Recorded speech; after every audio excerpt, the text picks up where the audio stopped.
Hi guys, നമസ്കാരമുണ്ട്. എൻ്റെ പേര് ആഷിഖ് എന്നാണ്. ഈ ചാനൽ തുടങ്ങിയിട്ട് കുറച്ചധികം നാളായിട്ടുണ്ട്. പക്ഷേ ഇന്നേ വരെ ഞാൻ ഇതിലൊരു വീഡിയോയോ ഒന്നും ഞാൻ ഇട്ടിട്ടില്ല അങ്ങനെ അധികം. പക്ഷേ ഇന്ന് ഞാൻ ഈ വീഡിയോ ഇടാനുള്ളൊരു കാരണം, നമ്മുടെ നാട്ടിൽ ഒരു സംഭവം നടന്നു. എയർ ഇന്ത്യ എക്സ്പ്രസ്സിലെ കുറേ ക്യാബിൻ ക്രൂസ് സിക്ക് ലീവ് എടുത്തിട്ട് ഫോൺ സ്വിച്ച് ഓഫ് ആക്കിയിട്ട് പോയൊരു സംഭവം പറഞ്ഞു. ഇപ്പോൾ ഇതിൽ പലരും പല വീഡിയോസ് ഞാൻ കണ്ടു.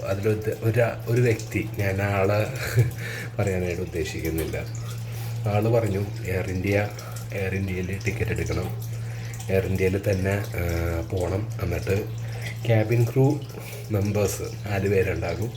ഈ 4 പേര് വെറുതെ ഇരിക്കണമെന്ന് കാണുമ്പോൾ വെള്ളം ചോദിക്കുക, അവിടെ മേളിലുള്ള ബട്ടൺ പിടിച്ച് നിൽക്കുമ്പോൾ വെള്ളം ചോദിക്കുക എന്നുള്ളത് ഇങ്ങനെ ചെയ്യാമെന്നുള്ളതാണ് പറയുന്നത്. ഒരു കാര്യം ഞാൻ നിങ്ങളോട് ചോദിക്കട്ടെ.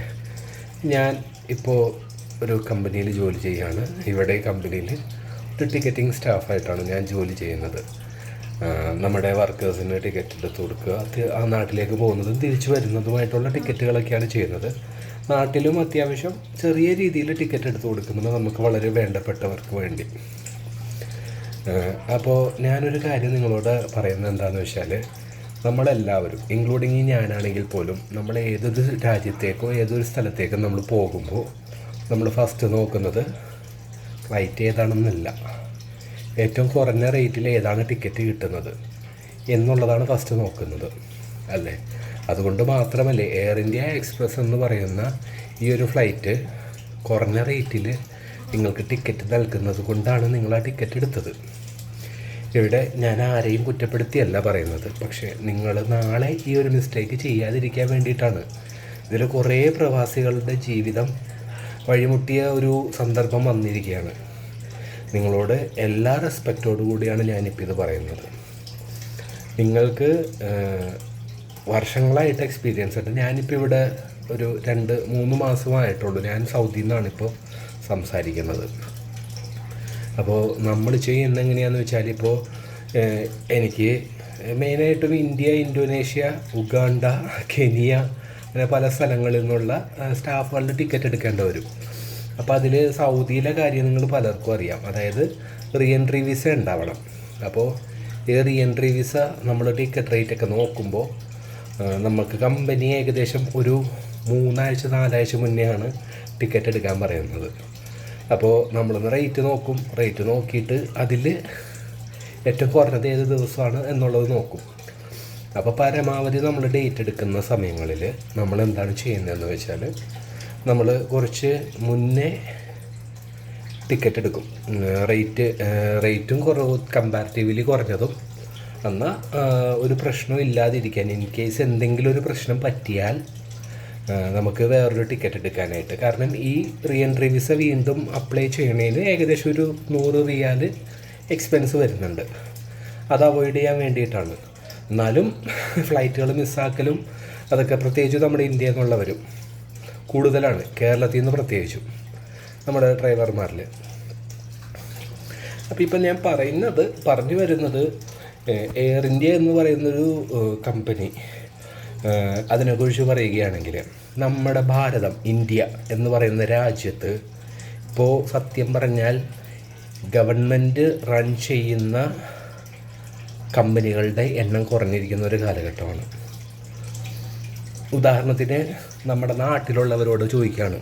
ഇപ്പോൾ കുറച്ച് പ്രായമായിട്ടുള്ളവരും കുറച്ച് വണ്ടിയുടെ ബിസിനസ്സും ഉള്ളവരുമാണ് ഒരു കണക്ഷൻ എടുക്കുന്നത് കൂടുതലും.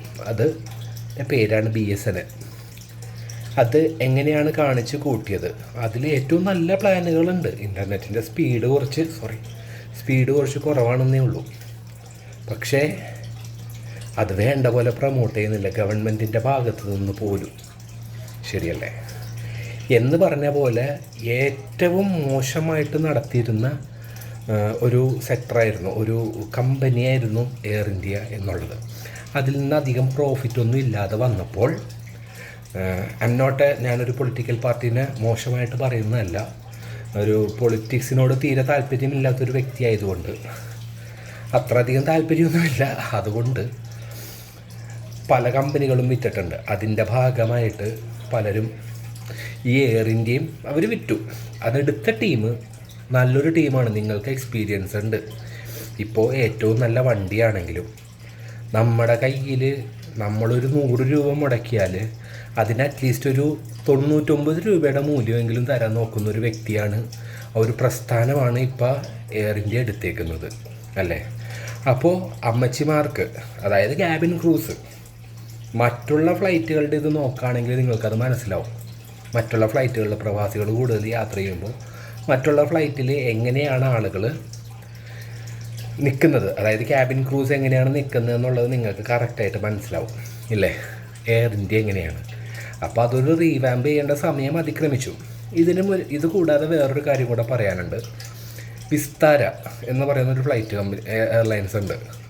അത് ശരിക്കും പറഞ്ഞാൽ നമ്മുടെ ടാറ്റ തന്നെ നടത്തുന്ന ഒരു പ്രീമിയം എയർലൈൻ കമ്പനിയാണ്. അവർക്ക് കുറച്ച് നാൾ മുന്നേ ഒരു പ്രശ്നം ഉണ്ടായിരുന്നു, പൈലറ്റുമാരുടെ ഒരു പ്രശ്നം വന്നിട്ടുണ്ടായിരുന്നു. പക്ഷെ അവരതെങ്ങനെ ഡീൽ ചെയ്തു, അവർ നല്ല രീതിയിൽ അത് ഡീൽ ചെയ്തു. ഇപ്പം നല്ല രീതിയിൽ വിസ്താര ഓപ്പറേറ്റ് ചെയ്യുന്നുണ്ട് പല സെക്ടേഴ്സിലേക്കും. ഞാൻ നാട്ടിലായിരിക്കുമ്പോൾ ടൂർ പാക്കേജൊക്കെ ചെയ്യുന്ന സമയങ്ങളിൽ ഡൽഹിയിൽ നിന്ന് ശ്രീനഗറിലേക്ക് പോകുമ്പോൾ, അല്ലെങ്കിൽ ശ്രീനഗറിൽ നിന്ന് ഡൽഹിയിലേക്ക് വരുമ്പോൾ വിസ്താരയാണെങ്കിൽ 1 മണിക്കൂർ മാക്സിമം 1 മണിക്കൂർ 15 മിനിറ്റ്, 45 മിനിറ്റിനുള്ളിലും 45 മിനിറ്റും 1.25 മണിക്കൂറും അരമണിക്കൂർ അത്ര അതിനുള്ളിൽ ഡൽഹിയിലെത്തും. എന്നാൽ പോലും ഫുഡ് നൽകുന്നുണ്ട്. അതിൻ്റേതായിട്ടുള്ള സർവീസും ഉണ്ട്, അതിൻ്റേതായിട്ടുള്ള കോസ്റ്റും ഉണ്ട് അതിൽ. അതിപ്പോൾ നല്ല രീതിയിലാണ് നടത്തുന്നത്. ഞാൻ ഈ അടുത്ത കാലത്ത് വെച്ചിട്ട് ട്രാവൽ ചെയ്തേക്കുന്ന ഫ്ലൈറ്റുകളിൽ നല്ലൊരു രീതിയിൽ നല്ലൊരു ബെറ്റർ എക്സ്പീരിയൻസ് കിട്ടിയേക്കുന്ന ഒരു ഫ്ലൈറ്റാണ്. അപ്പോൾ വീഡിയോ ഞാൻ അധികം നീട്ടിക്കുന്നില്ല. ഇത് എത്ര പേര് ഇവിടം വരെ കാണുമെന്ന് എനിക്കറിയില്ല, ഇതിന് എന്തൊക്കെ കമൻ്റ് അടിക്കുമെന്നും എനിക്കറിയില്ല.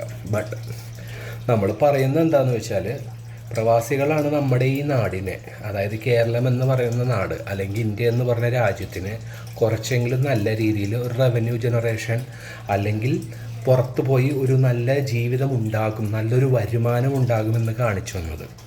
അപ്പോൾ അതുകൊണ്ട് അന്ന് കാലം തൊട്ടേ നമ്മുടെ കുറഞ്ഞ റേറ്റിൽ ഫ്ലൈറ്റ് കിട്ടുന്നൊരു, കുറഞ്ഞ റേറ്റിൽ യാത്ര ചെയ്യാൻ പറ്റുന്നൊരു ഫ്ലൈറ്റാണ് എയർ ഇന്ത്യ. അപ്പോൾ അതിനെ ബഹിഷ്കരിക്കരുത് എന്നൊരു റിക്വസ്റ്റ് ഉണ്ട്, നിങ്ങളുടെ ഇഷ്ടമാണ്. ഇപ്പോൾ ഞാൻ ഒരു ഉദാഹരണം ചോദിക്കുകയാണെങ്കിൽ, എയർ ഇന്ത്യ എക്സ്പ്രസ് നിങ്ങളിപ്പോൾ നോക്കുന്ന സമയത്ത്, ടിക്കറ്റ് ഫെയർ നോക്കുന്ന സമയത്ത് എമിറേറ്റ്സ് എന്ന് പറയുന്ന ഫ്ലൈറ്റ്, ദുബായിലേക്ക് പോകുന്നവർക്കാണ് ഞാൻ ഇത് പറയുന്നത്. എമിറേറ്റ്സ് എന്ന് പറയുന്ന ഫ്ലൈറ്റ് നമുക്കൊരു 6500 രൂപയ്ക്ക് ടിക്കറ്റ് തന്നു. അപ്പോൾ എല്ലാവരും എന്ത് ചെയ്യും? വാവ്, എമിറേറ്റ്സ് 6500, ഒന്നും നോക്കണ്ട, എത്രയും പെട്ടെന്ന് എടുത്തോ. ഈ എയർ ഇന്ത്യ എക്സ്പ്രസ് എന്ന് പറയണത് ഒരു 15 രൂപയാണെന്ന് വിചാരിക്കുകയാണ്. വരില്ല, എന്നാലും അതുപോലൊരു ഇത് വന്നാൽ നിങ്ങൾ എമിറേറ്റ്സ് തന്നെ എടുക്കും. എന്തുകൊണ്ടാണ് എമിറേറ്റ്സ് എടുക്കാത്തത്? നമ്മുടെ ഒരു പ്രവാസി സുഹൃത്ത് പറഞ്ഞു, ഞാൻ പറഞ്ഞു എനിക്ക് ആഗ്രഹം, ഞാൻ പല ഫ്ലൈറ്റുകളിലും യാത്ര ചെയ്തിട്ടുണ്ട്, പക്ഷേ യാത്ര ചെയ്യാത്തൊരു ഫ്ലൈറ്റാണ് എമിറേറ്റ്സ് ഇതേവരെ. അപ്പോൾ അതിൽ യാത്ര ചെയ്യണമെന്ന് പറഞ്ഞപ്പോൾ ദുബായിലുള്ള എൻ്റെ ഒരു സുഹൃത്ത് പറഞ്ഞതെന്ന് അറിയാമോ, വേറെ ഒരു 4 മണിക്കൂർ യാത്ര ചെയ്യാൻ എന്തിനാണ് എമിറേറ്റ്സ് എടുക്കുന്നത് ഇത്ര എക്സ്പെൻസീവ് ആയിട്ടുള്ളത് എന്നാണ് പറയണത്. അത് ഒരു മലയാളിയുടെ സ്വഭാവമല്ല, ഭൂരിഭാഗം ആളുകളുടെയും സ്വഭാവമാണ്. ഞാൻ ആരെയും മോശമായിട്ട് പറയുന്നതല്ല എന്ന് പറഞ്ഞുകൊണ്ട് ഞാൻ ഈ വീഡിയോ ഇവിടെ വൈൻഡപ്പ് ചെയ്യുന്നു. അപ്പോൾ ബോയ്ക്കോട്ട് ചെയ്യണമെന്നുള്ളവർക്ക് ബോയ്ക്കോട്ട് ചെയ്യാം. പക്ഷേ ഒരു കാര്യം എനിക്ക് ഉറപ്പാണ്, എയർ ഇന്ത്യ എക്സ്പ്രസ് എന്ന് പറയുന്ന ഈ ഒരു ഫ്ലൈറ്റ് പൂർവാധിക ശക്തിയോടെ തിരിച്ചു വരും. കാരണം അതിൻ്റെ അമരത്തിരിക്കുന്ന ആളുകൾ അങ്ങനത്തെ ഒരു വ്യക്തികളാണ്, അങ്ങനത്തെ ഒരു വ്യക്തിയാണ്. ഇവിടെ കുറച്ച് ഈച്ചയുടെ ശല്യമുണ്ട്.